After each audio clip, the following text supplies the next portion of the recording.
안녕하세요. 오늘은 정말 흥미로운 사자성어 이야기를 해드릴게요.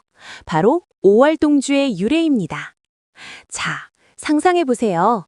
2000년 전 중국 춘추시대 오나라와 월나라는 말 그대로 불구대천의 원수였어요.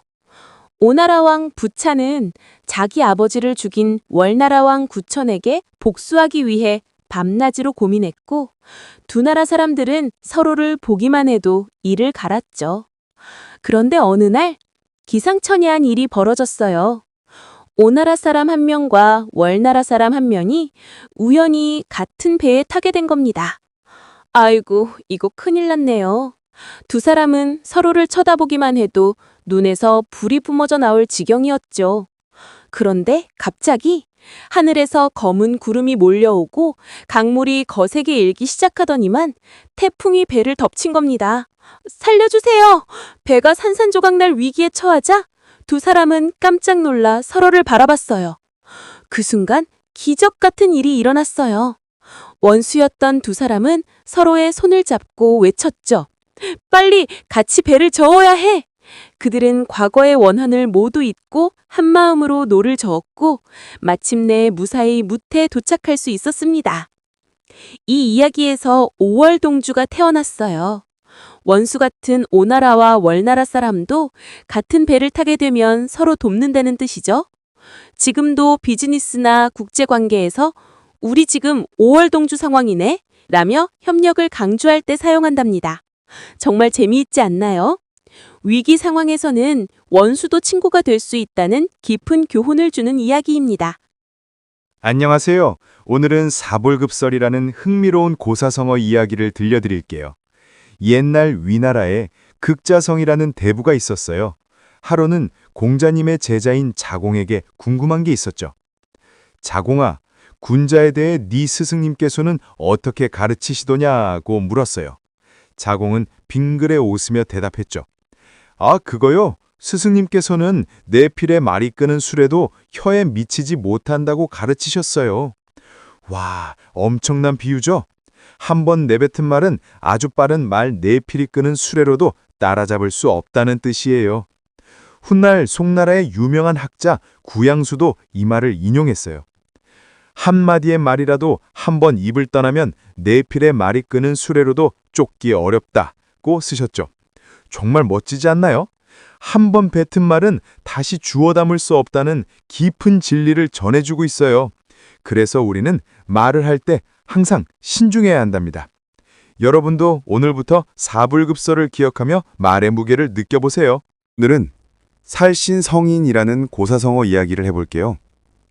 공자님께서 이렇게 말씀하셨어요.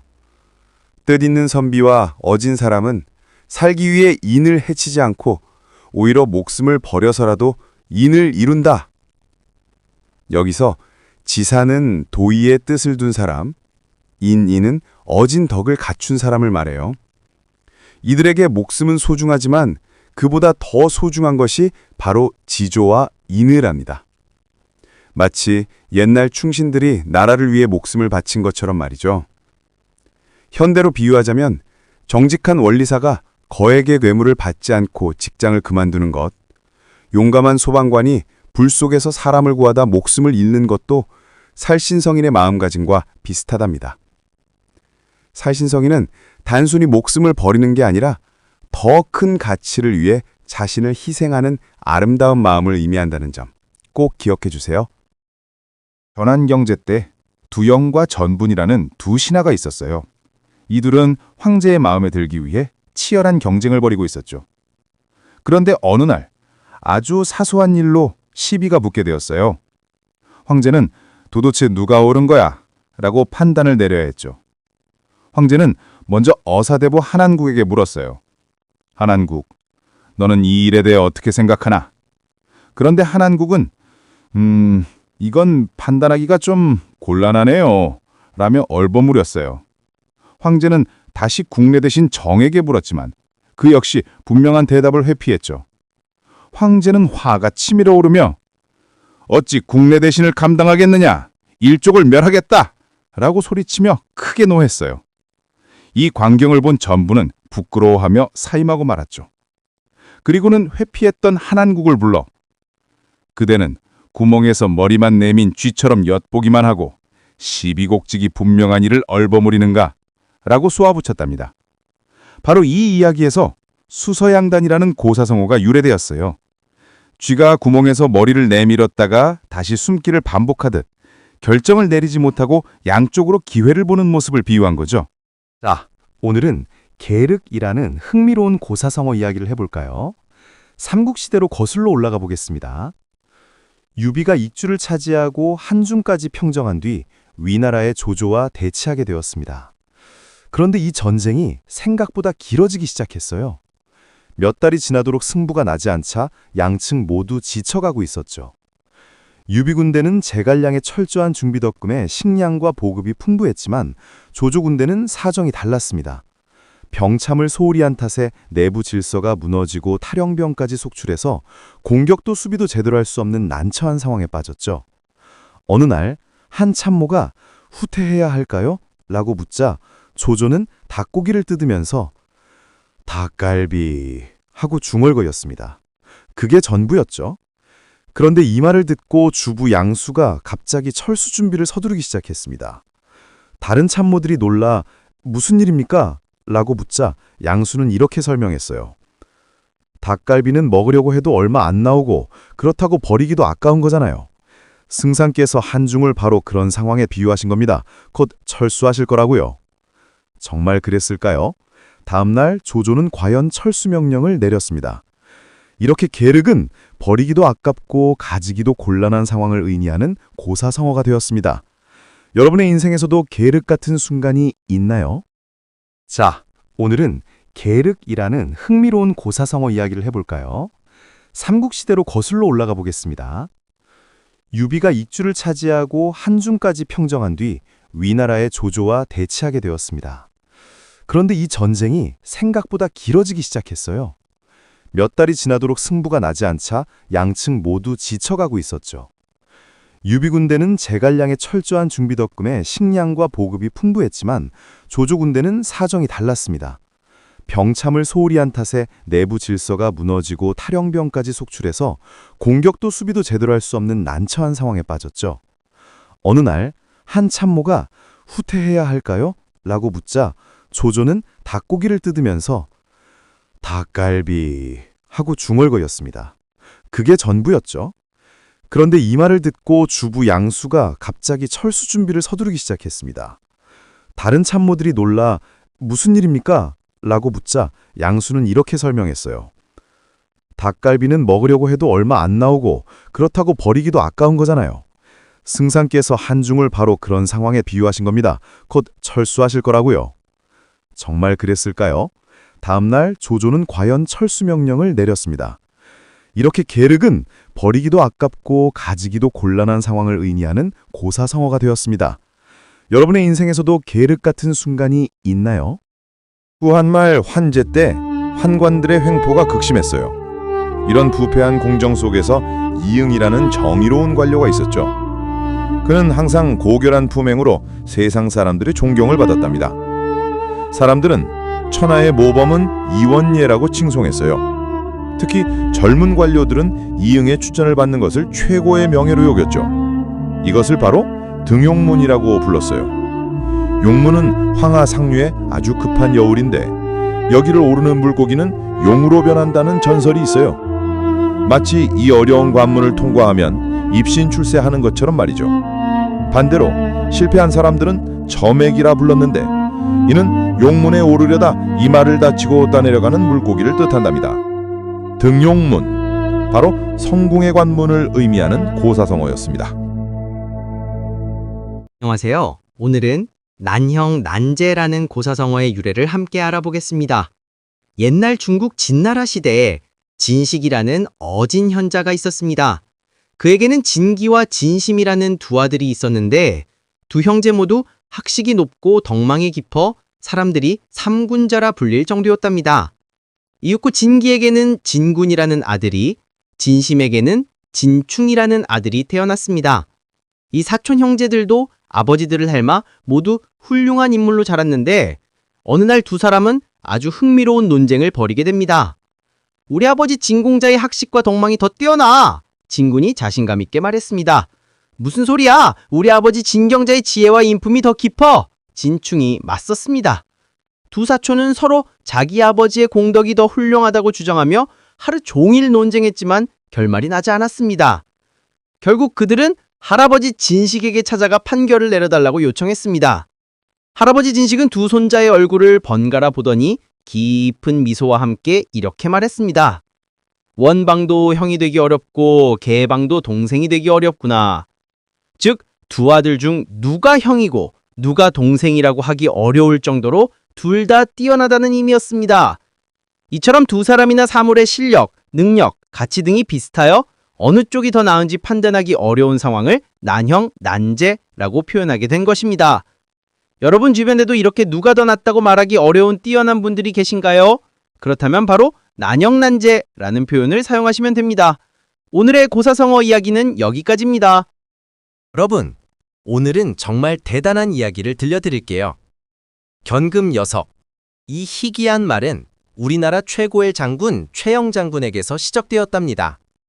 어린 시절 아버지께서 얘야, 황금을 보면 절대 탐내지 말고 돌처럼 무심히 보거라! 라고 소리치며 가르쳐 주셨어요. 이 귀중한 교훈을 잊지 않으려고 영리한 최영은 허리띠에 견금여섭 네 글자를 대뜸 써서 메고 다녔죠. 마치 비밀스러운 마법의 주문처럼요. 세월이 흘러 장군이 되었지만 그는 여전히 청빈한 삶을 살았어요. 화려한 궁궐 대신 평범한 백성들처럼 소박하게 사는 게 그의 자부심이었죠. 어느 날 화려한 연회가 열렸어요. 재상들이 서로의 집에서 바둑을 두며 진수성찬을 자랑하는 게 유행이었어요. 야, 우리 집 요리가 최고야! 서로 경쟁하듯 수십 가지 진기한 요리들을 준비했죠. 드디어 최영 장군의 차례! 모두가 그의 화려한 대접을 기대했어요. 하지만 점심시간이 훌쩍 지나도 음식은 나오지 않았고 저녁 노을이 질 무렵이 되어서야 드디어 상이 나왔는데 잡곡밥에 채소 반찬뿐이었어요. 배고파서 거의 기절 직전이었던 손님들은 망설이짐 없이 밥을 먹기 시작했어요. 그런데 신기한 일이 벌어졌어요. 와, 이거 진짜 맛있어요. 역시 최영 장군 댁 음식이 최고네요. 모두가 환호했죠. 최영 장군은 신비미한 미소를 지으며 이것도 바로 용병술의 하나입니다. 라고 말했답니다. 정말 대단한 장군이죠. 사치에 물들지 않는 마음의 힘이 얼마나 강한지 보여주는 멋진 이야기입니다. 훈훈한 인정 나누기에 아름다운 이야기를 들려드릴게요. 옛날 스님들의 선방에서는 아주 재미있는 규칙이 있었답니다. 바로 미두라고 불리는 스님이 쌀을 관리하는 소임을 맡았는데요. 끼니마다 스님들마다 먹을 만큼의 쌀을 알아서 내놓곤 했습니다. 그런데 여기서 더 놀라운 일이 벌어졌어요. 객승, 즉 찾아온 손님 스님이 오면 어떻게 했을까요? 바로 모든 스님이 자신의 밥그릇에서 한 숟가락씩 밥을 덜어서 손님에게 내어주었답니다. 이것은 단순히 밥 한 숟가락을 나눠주는 것이 아니라 서로의 따뜻한 마음을 한데 모아 한 사람을 품어주는 아름다운 정성의 표현이었죠. 작은 정성들이 모여 큰 사랑이 되는 순간, 이런 아름다운 나눔의 정신이 바로 십시일반이라는 말의 유래가 되었다고 합니다. 10사람이 한 숟가락씩 덜어내면 한 끼 식사가 완성되는 정말 따뜻한 삶의 지혜가 담긴 이야기죠. 안녕하세요. 오늘은 재미있는 고사성어 주마 간산에 대해 알아볼까요? 이 고사성어는 주마 간화에서 유래했어요. 당나라 시대에 맹호라는 시인이 있었는데요. 이분은 46살에 드디어 과거에 합격했답니다. 가난했던 그에게 이건 정말 엄청난 성공이었죠. 합격한 기쁨에 맹호는 너무나도 우쭐거렸어요. 여기서 유명한 시를 지었는데요. 함께 들어볼까요? 옛날엔 가난해서 자랑할 게 없더니 오늘 아침에는 마음대로 할 수 있구나. 봄바람에 기분이 좋아 말을 세차게 달리니 단 하루 만에 장안의 모든 꽃을 다 보았네. 처음엔 성공이 기쁨을 노래한 것이었죠. 하지만 시간이 지나면서 이 말은 조금씩 변했어요. 지금은 성공했지만 너무 바빠서 제대로 즐기지 못하는 상황을 비유하는 말로 쓰인답니다. 말을 타고 달리며 산을 보듯 너무 바빠서 제대로 살펴보지 못하고 훑어만 지나가는 모습 말이에요. 성공했더라도 여유를 가지고 즐기는 것이 중요하다는 교훈을 주는 고사성어랍니다. 기억해 두시면 유용하게 쓰일 거예요. 할아버지, 오늘의 사자성어는 뭐예요? 오늘의 사자성어는 문경지교에 대해서 얘기해 줄까나? 자네, 문경지교라는 말 들어봤나? 옛날 중국 전국시대 때 조나라의 해문왕이 통치할 때 용맹한 장군 연파와 지혜로운 인상여가 살았네. 둘 다 나라에 큰 공을 세웠지만 왕이 갑자기 인상여를 높은 벼슬에 앉히자 연파는 속으로 불만이 가득했지. 어찌 하인 출신이 나보다 위에? 연파는 인상여를 만날 때마다 망신 주겠다고 다짐했네. 이 소식을 들은 인상여는 오히려 연파를 피해 다녔어. 부하들이 왜 그렇게 염장군을 두려워하십니까? 묻자 인상여는 웃으며 말했지. 진나라가 우리를 공격하지 못하는 건 염장군과 내가 있기 때문이지. 우리 둘이 싸워서 나라가 망하게 할 순 없지 않겠나? 이 말을 전해 들은 연파는 크게 깨닫고 맨살에 곤장을 지고 인상의 집에 찾아가 큰 절을 하며 사죄했네.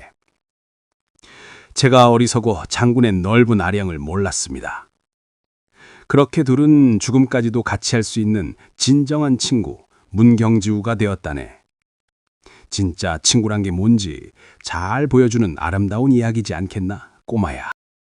탐대실. 전국시대 진나라가 총나라를 공격하려 했지만 험준한 산길 때문에 못했습니다. 기발한 계책이 나왔습니다. 충나라 왕은 작은 이익을 탐하니 옥소에 비단을 채워 선물로 속여보자. 진나라 왕은 옥소를 만들게 하고 총나라에 보낸다는 소문을 퍼뜨렸습니다. 와, 옥소에 비단까지 엄청난 이익이네. 총나라 왕은 눈이 반짝였습니다. 충신들의 경고도 무시했죠. 진나라 사신이 와서 선물을 가져오려면 길을 넓혀야 합니다라고 말하자 총나라 왕은 즉시 백성들을 동원해 길을 만들었습니다. 드디어 길이 완성되자 총나라 왕이 직접 나와 옥소를 맞이했습니다. 바로 그 순간 진나라 군사들이 무기를 꺼내 들고 공격하기 시작했습니다. 총나라 왕은 속았다는 것을 깨달았지만 이미 늦었습니다. 결국 총나라는 멸망하고 왕은 목숨까지 잃었습니다. 작은 이익에 눈이 멀어 나라까지 잃은 총나라 왕. 이것이 바로 소탐대실의 교훈입니다. 작은 이익에 현혹되지 말고 큰 그림을 볼지라는 지혜가 필요합니다. 단기지계, 짧은 배와 긴 계획이라는 뜻입니다. 옛날 중국 전국시대에 한 청년이 있었습니다.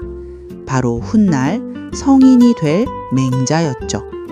어려서부터 총명했던 맹자는 학문의 길에 나섰지만 공부가 너무 어려웠습니다. 아, 이건 너무 어려워. 집에 가자. 맹자는 결국 학업을 포기하고 집으로 돌아왔습니다. 그런데 집에 도착하자마자 놀라운 광경을 목격했죠. 어머니가 정성스럽게 짜고 있던 배를 짜르르 갑자기 끊어버리는 것이었습니다. 어머니, 왜 그렇게 아까운 배를 끊으시나요? 그러자 어머니가 말했습니다. 얘야, 이 배를 짜는데 며칠이 걸렸는지 아느냐? 하지만 중간에 끊어버리면 모든 게 헛수고가 되는 거란다. 네가 학문을 중도에 포비하는 것도 바로 이와 같구나. 맹자는 그 순간 깨달았습니다. 어떤 일이든 끝까지 해내야 진정한 의미가 있다는 것을요. 그날부터 맹자는 다시 학문에 매진했고 마침내 공자의 버금가는 위대한 유학자가 되었습니다. 단기지계, 작은 것을 아끼지 못하면 큰 계획을 망친다는 교훈이 담긴 이야기입니다. 흥미진진한 스토리텔링. 여러분, 오늘은 한국사에서 가장 유명한 병법 중 하나인 성동격서의 탄생 비화를 들려드리겠습니다. 때는 규원전 2세기, 중국 대륙이 두 영웅으로 나뉘어 싸우던 시절이었습니다. 한쪽에는 훗날 한나라를 세운 유방이, 다른 한쪽에는 천하무적 항우가 있었죠. 그런데 이 둘 사이에 끼인 위나라 왕 표라는 인물이 있었어요. 왕표는 고민 끝에 항우편에 서기로 결정했습니다. 그리고 자신의 신하 백직에게 중요한 임무를 맡겼죠. 바로 포판에 진을 치고 한나라 군대가 강을 건너지 못하게 막는 것이었습니다. 이때 한나라의 천재군사 한신이 등장합니다. 한신은 정말 기발한 작전을 세웠어요. 낮에는 병사들에게 큰 소리로 훈련을 시키고 밤에는 불을 환하게 밝혀서 마치 정면 공격을 준비하는 것처럼 보이게 했습니다. 백직은 이를 보고 비웃었어요. 저 바보들, 우리가 다 보고 있는데 뭘 하는 거야? 하면서 말이죠. 하지만 이것이 바로 함정이었습니다. 한신은 비밀리에 군대를 이끌고 뗏목을 타고 다른 곳으로 강을 건넜어요. 그리고 번개같이 빠른 속도로 위나라의 본거실을 향해 달려갔습니다. 결과는 완벽한 승리였죠. 위나라 왕표는 자신의 후방이 점령당한 것도 모르고 있다가 그만 사로잡히고 말았습니다. 이것이 바로 성동격서, 즉 동쪽을 치는 척하면서 서쪽을 친다는 유명한 병법의 탄생 순간이었습니다. 상대방의 주의를 한 곳으로 끌어놓고 다른 곳을 기습하는 이 전술은 지금도 다양한 분야에서 활용되고 있답니다. 옛날 전국시대 초나라에 정말 인색하기로 소문난 주인이 살고 있었어요. 어느 날 제사를 지낸 후 이 주인이 하인들을 불러 모았습니다. 그런데 놀랍게도 술 한 잔만 딸랑 내놓더니 자, 여러분이 나눠 마시세요 라고 하는 거예요. 하인들은 서로 쳐다보며 당황했죠. 그때 한 하인이 기가 막힌 아이디어를 냈어요. 이렇게 나눠 마시면 맛도 못 볼 테니 땅에다 뱀을 그려서 제일 먼저 완성하는 사람이 혼자 다 마시는 게 어때요? 좋은 생각이야. 하인들은 모두 동조하며 땅바닥에 뱀 그리기 시합을 시작했어요. 모두가 열심히 그리는데 한 하인이 다른 사람들보다 훨씬 빨리 뱀을 완성했어요. 하하, 내가 이겼다! 그는 승리의 기쁨에 술잔을 들어올리며 자랑했어요. 어때? 내 뱀 좀 봐. 진짜 멋지지? 그런데 시간이 남았으니까 발도 그려줄까? 그리고는 뱀에다 발을 그리기 시작했어요. 바로 그때 방금 뱀을 완성한 다른 하인이 재빨리 달려와서 술잔을 낚아챘어요. 뭐 하는 거야? 세상에 발 달린 뱀이 어디 있어? 네가 그린 건 뱀이 아니라고. 그리고는 그 술을 꿀꺽 다 마셔버렸답니다. 발을 그린 하인은 쓸데없는 욕심을 부린 자신을 뒤늦게 후회했지만 이미 늦었어요. 이것이 바로 화사첨족, 뱀 그리기에 발 더하기라는 뜻으로 완벽한 일에 쓸데없는 것을 덧붙여서 오히려 일을 망친다는 교훈을 주는 고사성어랍니다. 환골탈퇴, 이 멋진 사자성어는 어디서 나온 걸까요? 때는 북송시대, 중국 문학계의 슈퍼스타 황정견이 있었습니다. 그는 소식과 함께 최고의 시인으로 불렸죠. 어느 날 황정견이 제자들에게 이런 말을 했습니다. 시의 세계는 무한한데 우리 인간의 재주는 한계가 있지 않은가? 아무리 도연명이나 두보 같은 천재라 해도 그 오묘함을 다 담아낼 수는 없다네. 그러면서 그는 두 가지 비법을 전수했습니다. 첫째, 환골법. 뜻은 그대로 두고 자신만의 언어로 새롭게 표현하는 것. 둘째, 탈퇴법. 그 의미를 받아 완전히 새로운 모습으로 형용하는 것. 환골이라는 말은 원래 도교에서 나온 말입니다. 신선이 되려면 영단을 먹어서 범인의 뼈를 선골로 바꿔야 한다고 믿었거든요. 뼈를 바꾸고 태를 벗는다. 환골탈퇴. 완전히 새로워진다는 뜻으로 오늘날까지 사랑받는 표현이 되었답니다. 옛날 옛적 후한의 광무제 시절에 송홍이라는 아주 착하고 정직한 대신이 있었어요. 어느 날 황제는 미망인이 된 누님 호양공주에게 물어보았어요. 누님, 혹시 마음에 드는 대신이 있나요? 공주는 얼굴을 빨갛게 물들이며 말했죠. 송홍 대신의 위엄 있는 모습과 훌륭한 인품을 따를 사람이 없답니다. 황제는 미소를 지으며 알겠습니다. 뭔가 방법을 찾아보겠어요. 라고 약속했어요. 며칠 후 황제는 꾀를 냈어요. 병풍 뒤에 공주를 숨겨두고 송홍을 불러 이러한저런 이야기를 나누었죠. 그러다가 황제가 슬쩍 물어보았어요. 송경, 사람들이 말하기를 지위가 높아지면 친구를 바꾸고 부자가 되면 아내를 바꾼다고 하는데 그게 당연한 일 아닐까요? 그런데 송홍은 주저하지 않고 똑똑히 말했어요. 아닙니다, 폐하. 가난하고 어려웠을 때 사귄 친구는 절대 잊으면 안 되고 지게미와 살겨로 만든 거친 음식을 함께 먹으며 고생한 아내는 절대 내쫓으면 안 됩니다. 병풍 뒤에서 듣고 있던 공주와 황제는 깊은 한숨을 쉬었답니다. 하지만 송홍의 진실한 마음은 오늘날까지도 조강지처라는 아름다운 말로 전해져 내려오고 있어요. 어려운 시절을 함께 견뎌낸 소중한 사람을 끝까지 지키는 것, 그것이 바로 진정한 사랑이라는 교훈을 남겨주었답니다. 옛날 송나라에 부지런한 농부 한 명이 살고 있었습니다. 매일같이 땀을 흘리며 밭을 갈던 그에게 어느 날 놀라운 일이 벌어졌죠. 풀숲에서 갑자기 토끼 한 마리가 펄쩍 뛰어나오더니 그만 밭 가운데 있던 나무 그루터기에 쾅 부딪혀 목이 부러져 죽고 만 것입니다. 농부는 깜짝 놀랐지만 이내 기뻐했습니다. 아, 이런 횡재가 공짜로 토끼 한 마리를 얻게 된 거죠. 그런데 여기서 농부에게 이상한 생각이 들기 시작했습니다. 내가 힘들게 일하지 않아도 토끼가 저절로 와서 죽었네? 그럼 내일도 올까? 다음 날부터 농부는 일을 멈췄습니다. 그리고 그루터기 옆에 앉아서 하루 종일 기다렸죠. 토끼야, 어서 와. 또 부딪혀줘. 하지만 토끼는 나타나지 않았습니다. 이틀, 사흘, 한 달. 농부는 계속 기다렸지만 토끼는 2번 다시 나타나지 않았어요. 그 사이 밭은 어떻게 되었을까요? 잡초가 무성하게 자라서 완전히 쑥대밭이 되어버렸습니다. 농부는 온 마을의 웃음거리가 되었죠. 저 바보 좀 봐. 아직도 그루터기 앞에서 토끼를 기다리고 있어. 한비자는 이 이야기를 통해 우리에게 경고합니다. 한 번 있었던 우연한 행운에만 의존하거나 변화하는 세상에 적응하지 못하고 낡은 방식만 고집하는 것은 어리석다는 것이죠. 수주대토, 나무 그루터기를 지키며 토끼를 기다린다는 뜻입니다.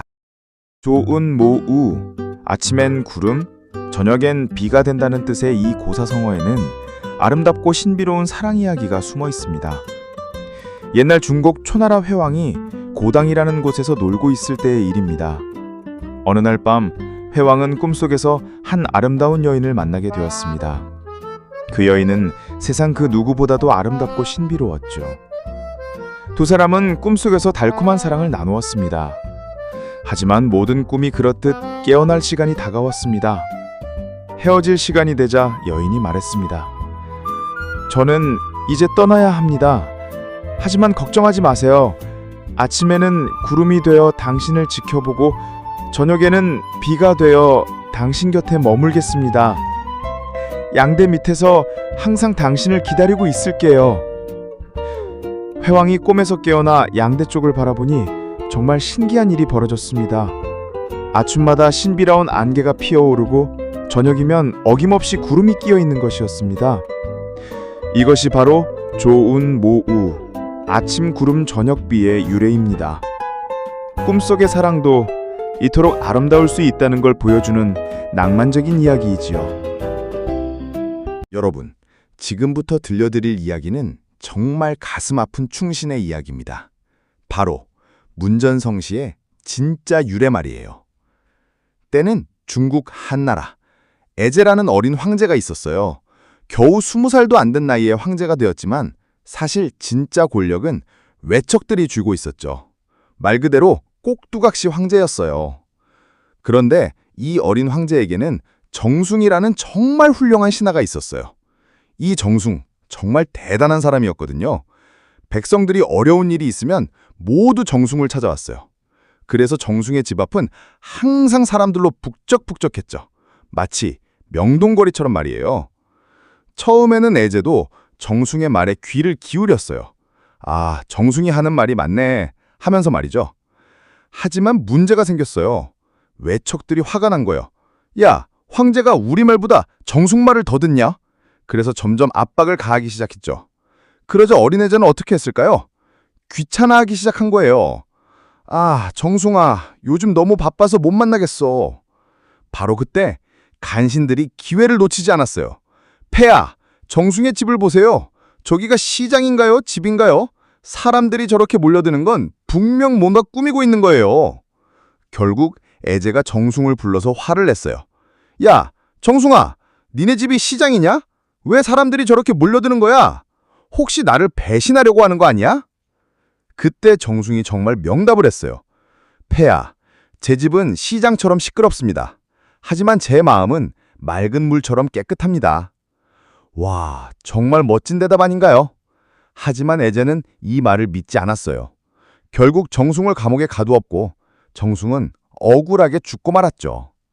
그래서 지금도 문전성시는 집 앞이 시장처럼 붐빈다는 뜻으로 쓰이지만 그 뒤에는 이런 슬픈 이야기가 숨어 있는 거예요. 진짜 충신을 알아보지 못한 어린 황제의 이야기. 여러분은 어떻게 생각하시나요? 옛날 옛적 고려시대에 최염과 최림이라는 사촌 형제가 살았습니다. 최염은 어려서부터 총명하고 뛰어나 모든 사람들의 칭찬을 받았죠. 반면 최림은 좀 둔해 보였어요. 사람들은 아이고 최림이는 형님과 비교하면 참 안 됐네라며 혀를 찼습니다. 하지만 최염은 동생을 격려했어요. 리마, 너무 조급해하지 마라. 큰 그릇은 늦게 완성되는 법이야. 계속 노력하면 언젠가 빛을 볼 거야. 그런데 정말 신기한 일이 일어났습니다. 세월이 흘러 최림은 고려 고종 때 재상이 되어 나라를 훌륭히 다스렸어요. 이때부터 사람들이 말하기 시작했죠. 아, 정말 큰 그릇은 늦게 완성되는구나. 대기만성이라는 말이 딱 맞네. 사실 이 말은 중국 노자의 도덕경에서 나온 말인데요. 큰 그릇은 늦게 완성되고 큰 소리는 희미하며 큰 형상은 모양이 없다는 뜻이었어요. 그러니까 여러분, 지금 당장 빛나지 못한다고 해서 낙심하지 마세요. 진짜 대단한 사람은 천천히 묵묵히 자신을 완성해 나가는 거니까요. 옛날 중국, 주나라 시대의 이야기입니다. 강태공이라는 현명한 신하가 있었죠. 그는 제나라 영구라는 땅에 봉해져서 무려 5대에 걸쳐 그곳에서 살았습니다.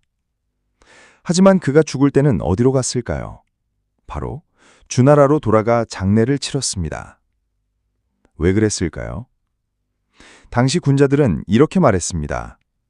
음악은 자연스럽게 우러나는 것을 즐기고 예의는 근본을 잊지 않는 것이다. 그리고 더욱 감동적인 이야기가 있습니다. 옛사람들이 전해 내려오는 말이 있었죠. 여우가 죽을 때 언덕을 향해 머리를 바르게 하는 것은 인의 마음이다. 아무리 오랫동안 다른 곳에 살아도 죽을 때만큼은 고향을 향해 머리를 두는 것. 이것이 바로 수구초심, 고향을 그리워하는 마음의 진정한 의미입니다. 여러분도 고향을 떠나 살고 계신다면 이 깊은 뜻을 한번 생각해 보시기 바랍니다. 건곤일척, 하늘과 땅을 걸고 벌인 일생일대의 승부. 때는 진나라가 멸망하고 천하가 혼란스러웠던 시절. 하남숭, 홍구라는 곳에서 역사상 가장 치열한 권력 다툼이 벌어졌습니다. 동쪽 끝, 초나라의 용맹한 패왕 항우, 서쪽 끝, 한나라의 교활한 유방. 이 둘이 홍구를 경계로 천하를 둘로 나누어 가지기로 약속했는데, 하지만 유방에게는 천재책사 장명과 진평이 있었죠. 왕이시여, 지금이 기회입니다. 항우를 치십시오. 결국 유방은 약속을 깨고 초나라를 기습 공격. 해하에서 벌어진 최후의 결전. 항우는 사면초가에 빠져 자결하고 유방이 천하 통일을 이루어냅니다.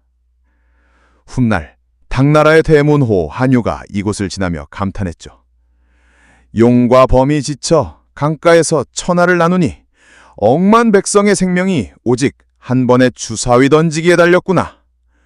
바로 이것이 건곤일척, 하늘과 땅을 걸고 벌이는 일생일대의 승부를 뜻하는 고사성어가 탄생한 순간입니다.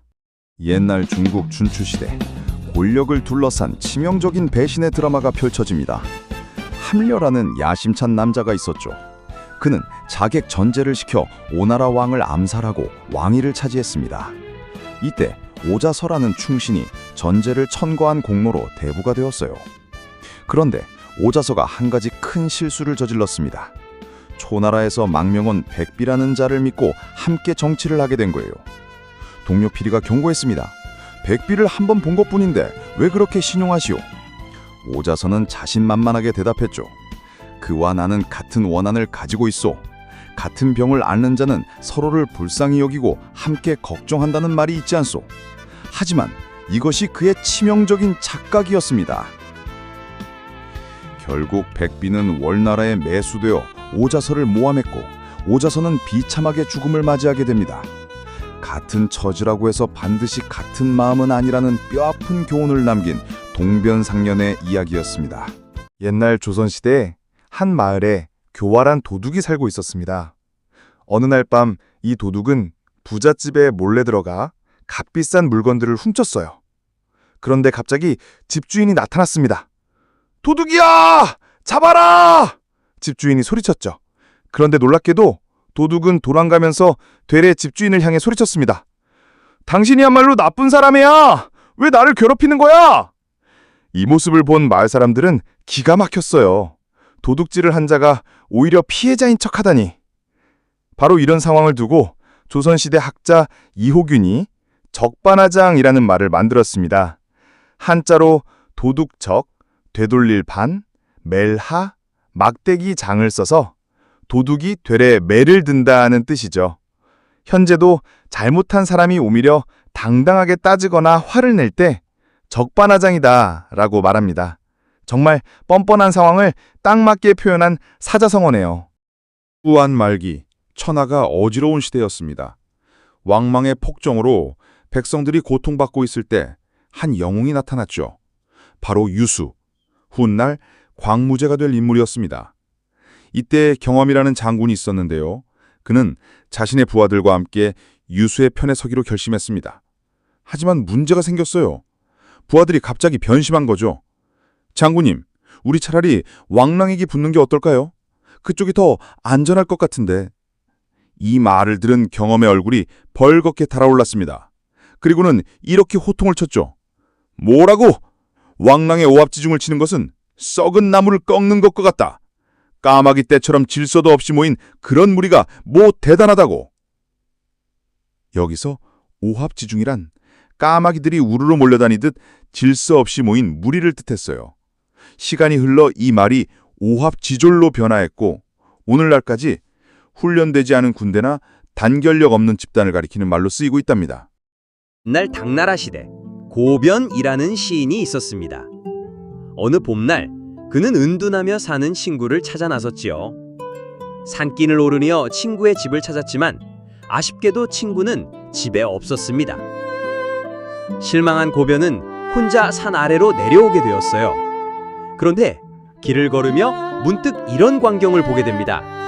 봄바람에 흩날리는 벚꽃잎들이 시냇물 위로 떨어져 물과 함께 흘러가는 모습을 말이죠. 고변은 이 아름다운 장면에 깊이 감동받았습니다. 아, 이것이야말로 세상의 이치구나 하며 깨달음을 얻었어요. 그래서 그는 이렇게 읊조렸습니다. 떨어지는 꽃이 강물 위로 흐르는 데서 넓은 세상을 알았다. 술에 반쯤 취하여 한가하게 읊으며 혼자서 왔다. 이렇게 해서 낙화유수라는 성어가 탄생했습니다. 떨어지는 꽃과 흐르는 물처럼 모든 것은 자연의 흐름에 따라 변해간다는 기쁜 의미를 담고 있어요. 오늘날 우리가 쓰는 낙화유수는 바로 이 아름다운 시구에서 나온 것입니다.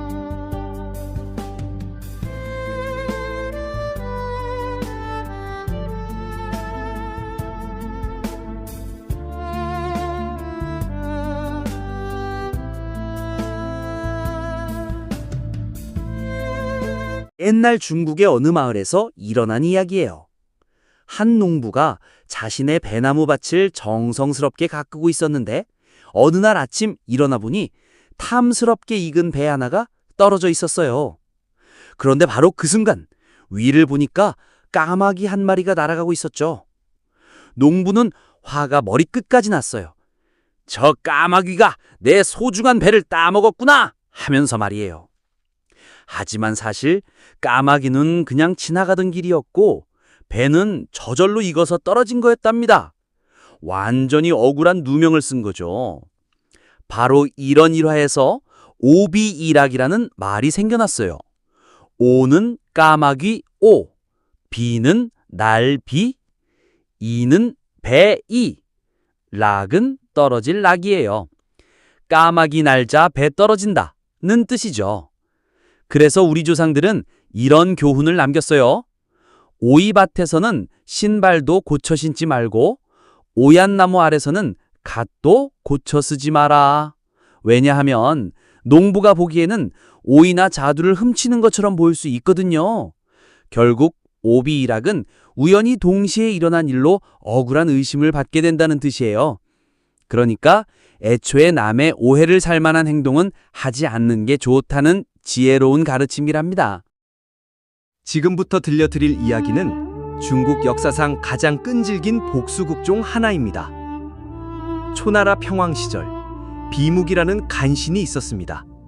이자는 태자를 모함하여 쫓아내고 충신 오사까지 감옥에 가두었죠. 오사의 맏아들은 죽임을 당했지만 둘째 아들 오자서는 간신히 오나라로 도망쳤습니다. 그때부터 오자서의 복수가 시작됩니다. 20여 년간 복수의 칼날을 갈며 기다린 오자서. 마침내 오나라 군대를 이끌고 초나라를 쳐들어갑니다. 하지만 이미 평왕은 죽은 뒤였죠. 그럼에도 오자서는 포기하지 않았습니다. 평왕의 무덤을 파헤치고 시체를 끌어내어 무려 300대의 매질을 가했습니다. 사람들이 죽은 자에게 그럴 필요가 있나요? 라고 물었을 때 오자서는 이렇게 답했습니다. 나는 늙었지만 아직 할 일이 많다.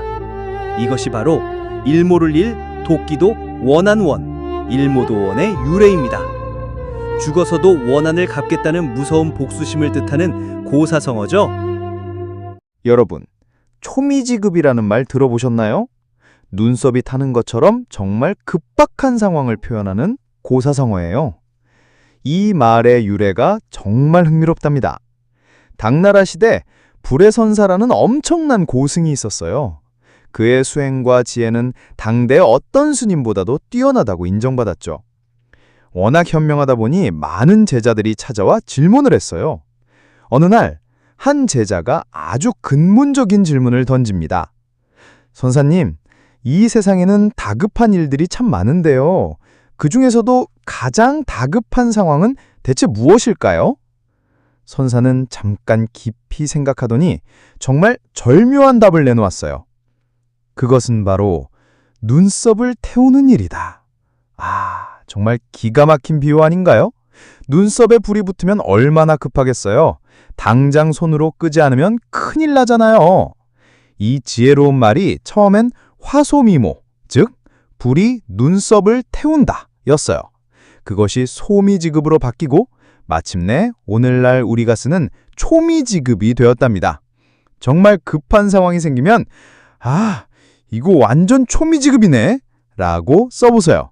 천년 전 불해선사의 깊은 지혜가 담긴 표현이거든요. 전국시대 위나라에 범수라는 한 남자가 있었습니다.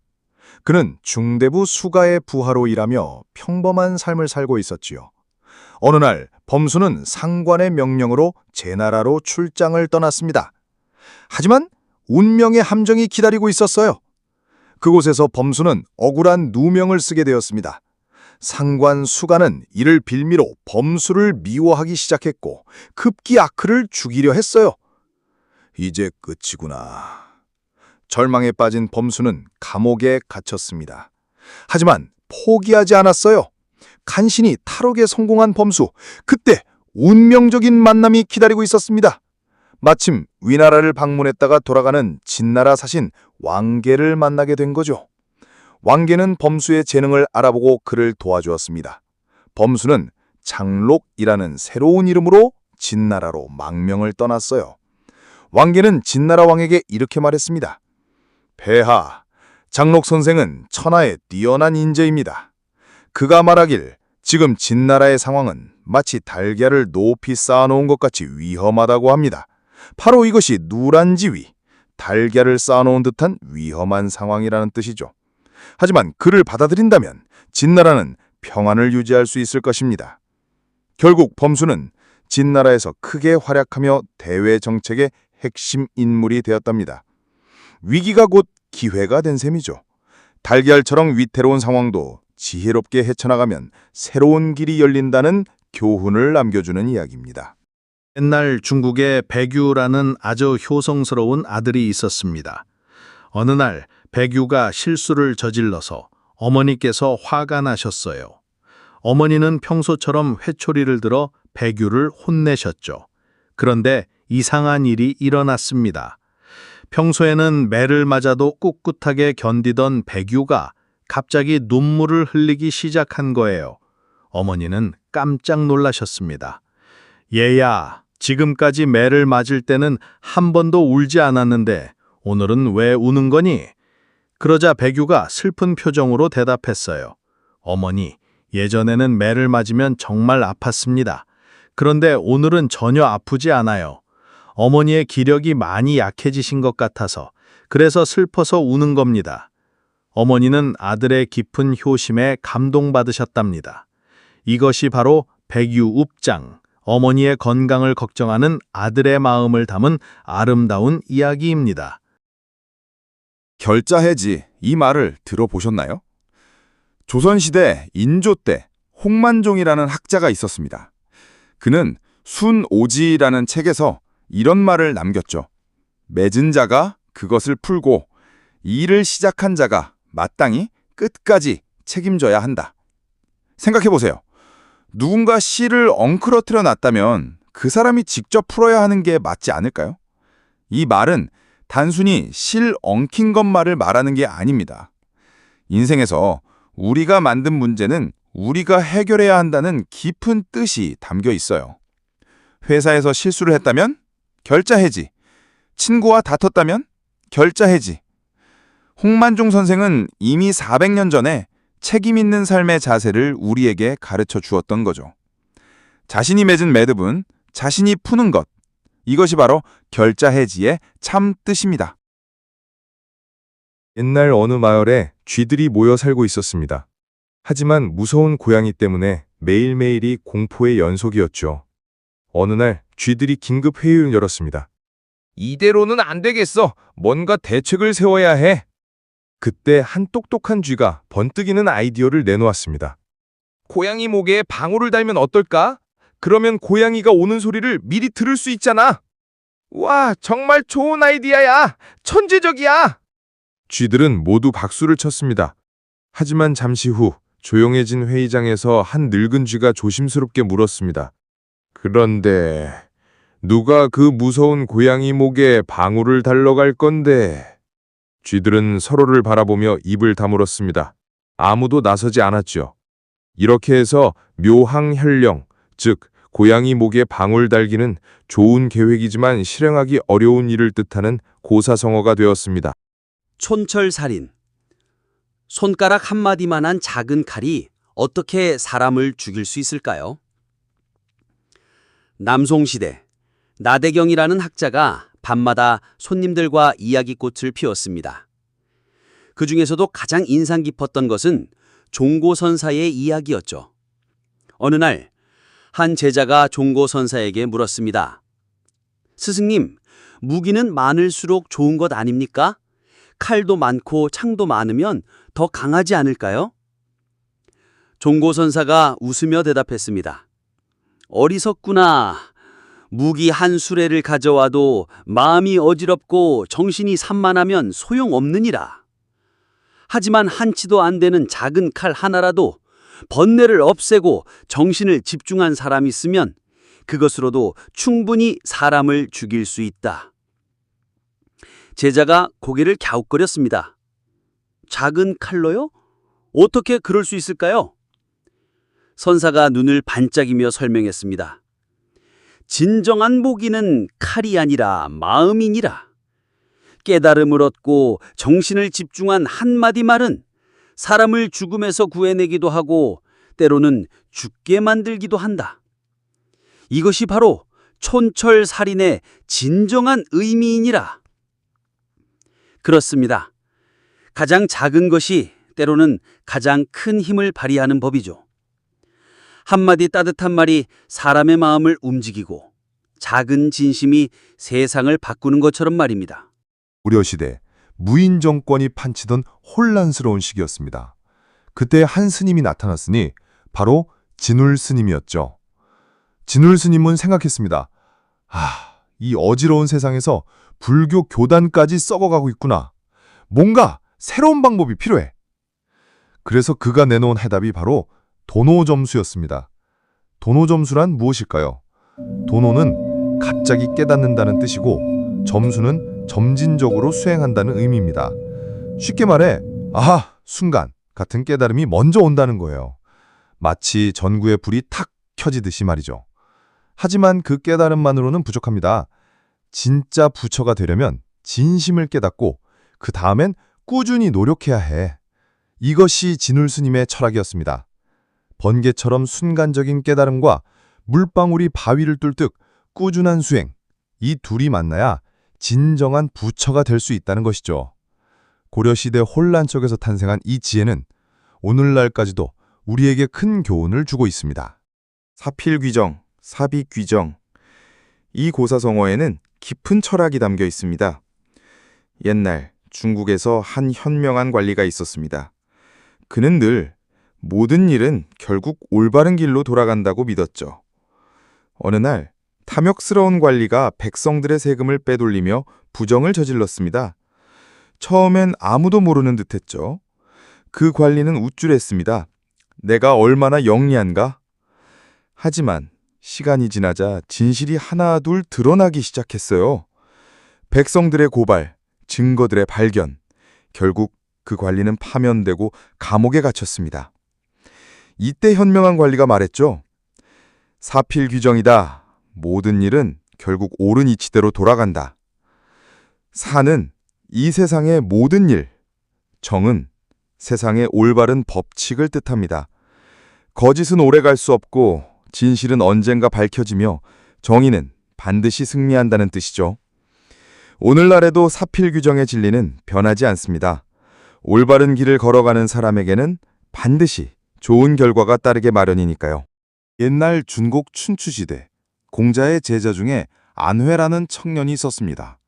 안회는 공자가 가장 아끼는 제자였지만 집은 무척이나 가난했어요.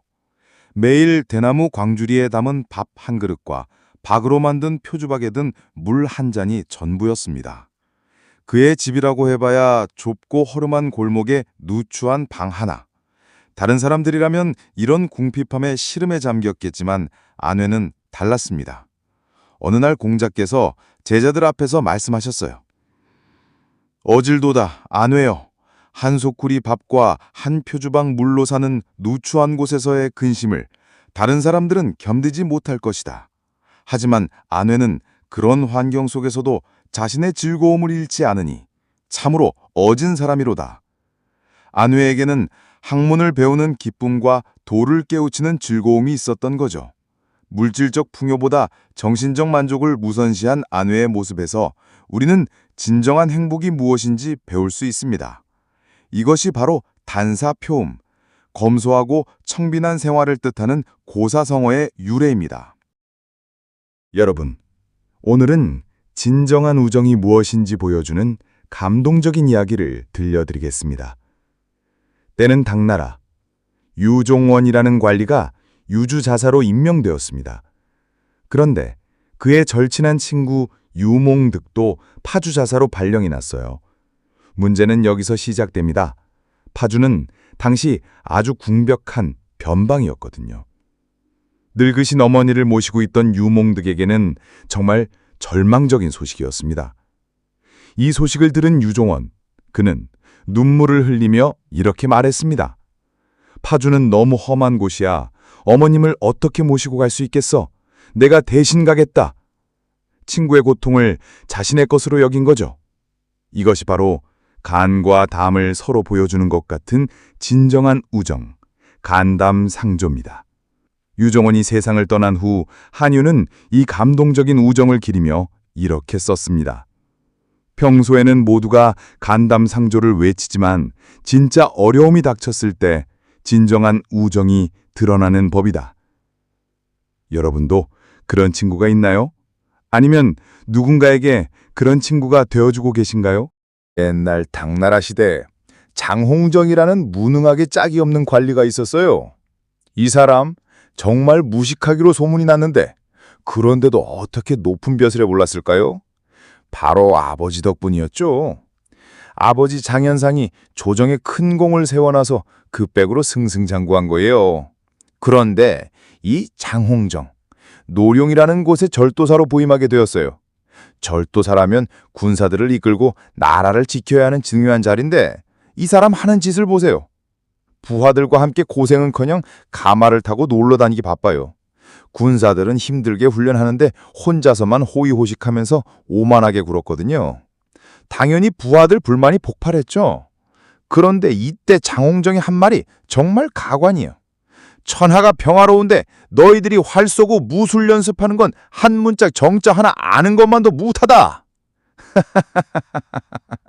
아, 정말 어이가 없죠. 자기는 무식하면서 열심히 훈련하는 군사들한테 글이나 배우라고? 결국 이 일로 장홍정은 큰 곤욕을 치렀다고 해요. 목불식정, 글자 하나도 모른다는 뜻이지만 진짜 의미는 아무것도 모르면서 잘난 척한다는 거겠죠? 중국 역사상 최악의 간신으로 불리는 이인보. 당나라 현중시대 궁궐에는 한 남자가 있었습니다. 그는 뛰어난 학식도 깊은 충성심도 없었지만 한 가지만큼은 남달랐습니다. 바로 달콤한 말솜씨였죠. 폐하, 오늘도 용안이 빛나시니 천하가 태평할 것입니다. 폐하의 지혜로우신 결정 덕분에 백성들이 행복해하고 있습니다. 이인보는 매일 이런 감언 이설로 현중의 마음을 사로잡았습니다. 현중은 그의 달콤한 말에 빠져 점점 현실을 보지 못하게 되었죠. 문제는 여기서 시작되었습니다. 이인보는 황제의 비위만 맞추며 진짜 충성스러운 신하들의 쓴소리나 백성들의 간절한 목소리가 황제에게 전해지지 못하게 막았습니다. 그런 말씀은 폐하를 괴롭힐 뿐입니다. 제가 알아서 처리하겠습니다. 결국 달콤한 거짓말만 듣던 현종은 나라의 진짜 문제들을 알지 못했고 당나라는 쇠퇴의 길을 걷게 되었습니다. 이것이 바로 감언이설의 유래입니다. 달콤한 말과 이로운 말로 상대를 속이는 것. 진실보다 듣기 좋은 말이 때로는 더 큰 독이 될 수 있다는 교훈을 남겨주는 이야기입니다. 여러분, 이판사판이라는 말을 많이 들어보셨죠? 막다른 상황에서 모든 걸 걸고 덤비는 것을 말하는데요. 그런데 이 말이 조선시대 스님들과 관련이 있다는 걸 아셨나요? 조선시대에는 스님들이 두 종류로 나뉘어 있었습니다. 바로 이판승과 사판승이죠. 이판승은 이름 그대로 이치를 판단하는 승려로 참선과 수행에만 전념하는 진짜 스님다운 스님들이었어요. 반면 사판승은 이를 판단하는 승려로 절의 잡무와 유지 관리를 담당했습니다. 그런데 조선시대는 유교를 숭상하고 불교를 억압하는 억불숭요 정책 때문에 스님이 된다는 것은 정말 인생의 막다른 선택이었어요. 양반도 백성도 될 수 없어 천민으로 전락한 상황에서 그나마 이판승이냐 사판승이냐를 선택해야 하는 절체절명의 순간이었죠. 그래서 이판사판이 하는 말이 이것도 저것도 안 되니 마지막으로 모든 걸 걸고 해보자는 의미로 사용되기 시작한 거예요. 조선시대 스님들의 애환이 담긴 이 말이 지금까지 우리 일상에서 쓰이고 있다니 참 흥미롭지 않나요?